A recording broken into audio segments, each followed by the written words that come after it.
I remember the first time I sat in the new Sportage.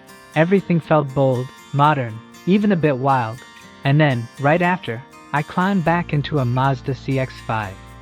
It was like jumping between two completely different worlds. Both of these SUVs are gunning for the same type of buyer: young professionals, growing families, people looking for value with a premium edge. But they go about it in such radically different ways. One feels like a concept car brought to life, the other, like a meticulously handcrafted suit. I'm not going to sugarcoat it. One of them is clearly better, not just in looks, but in feel, in execution, in how it makes you feel behind the wheel. Hello everyone, this is Scott from Carland TV, and today, we're diving into one of the most exciting matchups in the compact SUV game, the 2025 Kia Sportage versus the 2025 Mazda CX-5. If you're stuck between the two, buckle up, I've got plenty of thoughts. Before we get started, I'd really appreciate it if you could smash those buttons down below, subscribe, hit that bell, all of them. It's not mandatory, but it really helps the channel grow and motivates me to keep bringing valuable car content your way. Now, let's get into it. When I first laid eyes on the 2025 Sportage in person, I had to double-check the badge. That front end is aggressive. The boomerang-style LED daytime running lights slice through the front like something out of a sci-fi flick, while the massive blacked-out grille almost seems to devour the entire nose of the car. It has this futuristic, almost alien-like presence, bold, unapologetic, and clearly designed to make a statement. And that statement is, look at me!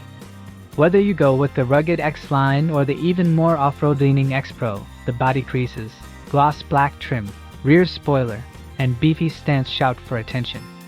Colors like jungle green and wolf gray only amplify the drama, and with wheel sizes up to 19 inches, the Sportage never feels subtle.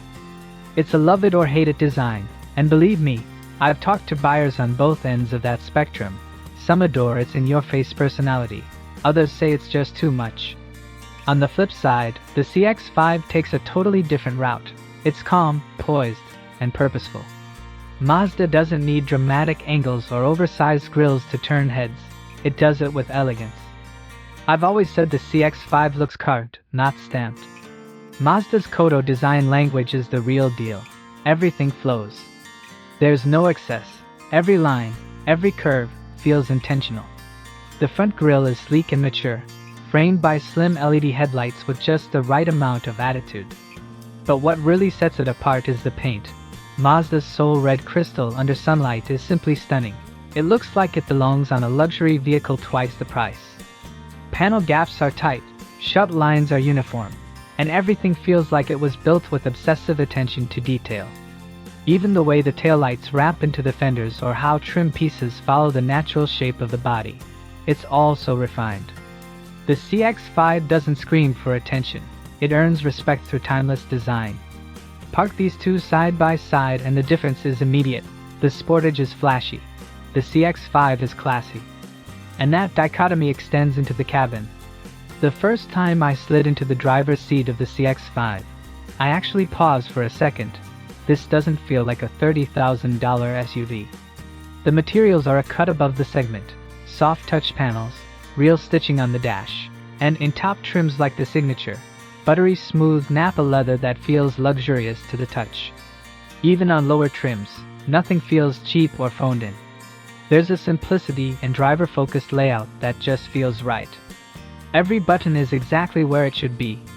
The infotainment screen, controlled by a physical dial, may not be the flashiest, but it's functional and distraction-free.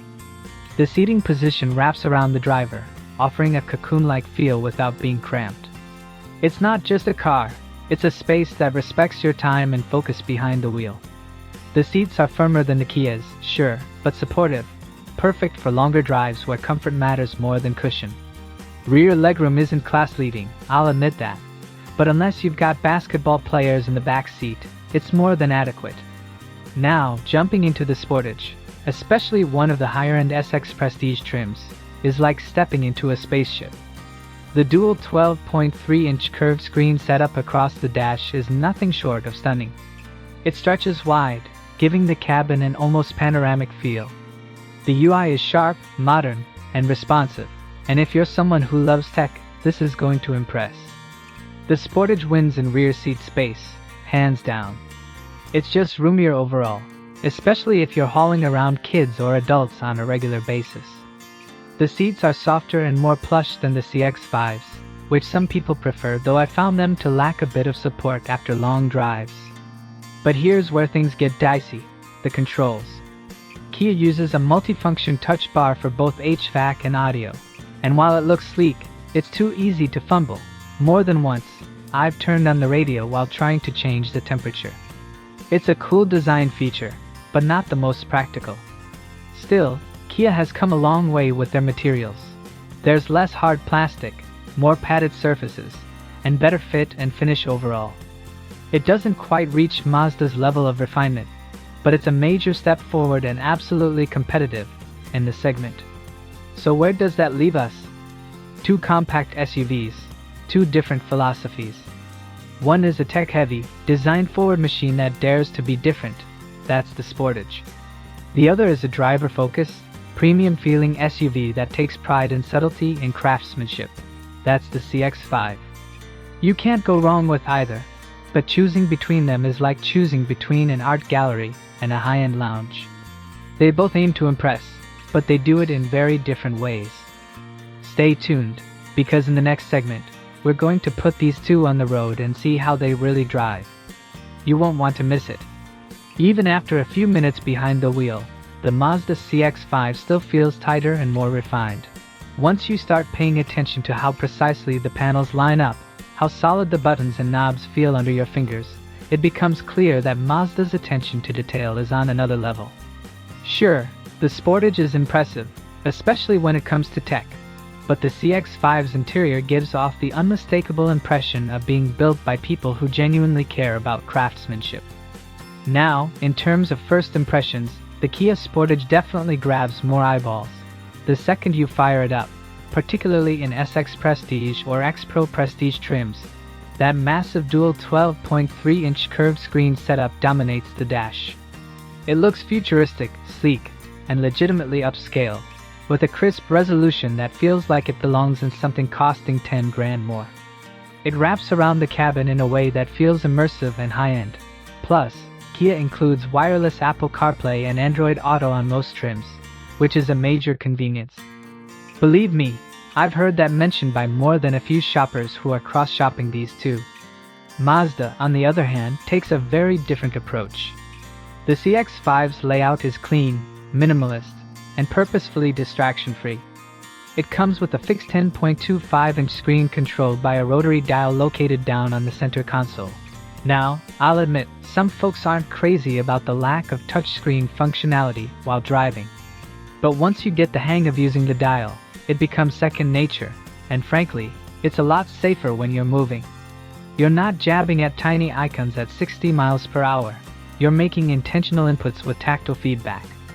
And for 2025, Mazda finally offers wireless CarPlay and Android Auto, paired with their native interface that's fast, simple, and doesn't try too hard to be flashy. It's the kind of setup that works well without drawing too much attention to itself. As for audio, the CX-5's optional Bose premium sound system definitely feels more polished than the upgraded Harman Kardon system in the Sportage, at least to my ears. Voice controls in both are fine, functional even, but nothing groundbreaking. So if what you're after is the flashiest dashboard and a more tech-forward feel, Kia takes the lead. But if usability and real-world ergonomics matter more to you, then Mazda's design philosophy pays off in spades. And sometimes, that's the smarter choice. I've driven these two back-to-back more times than I can count, and I'll say this: if you care even a little about how your SUV feels from the driver's seat, the CX-5 hits differently. Mazda gives you two engine choices, a 2.5-liter naturally aspirated 4-cylinder, and a turbocharged version of the same engine.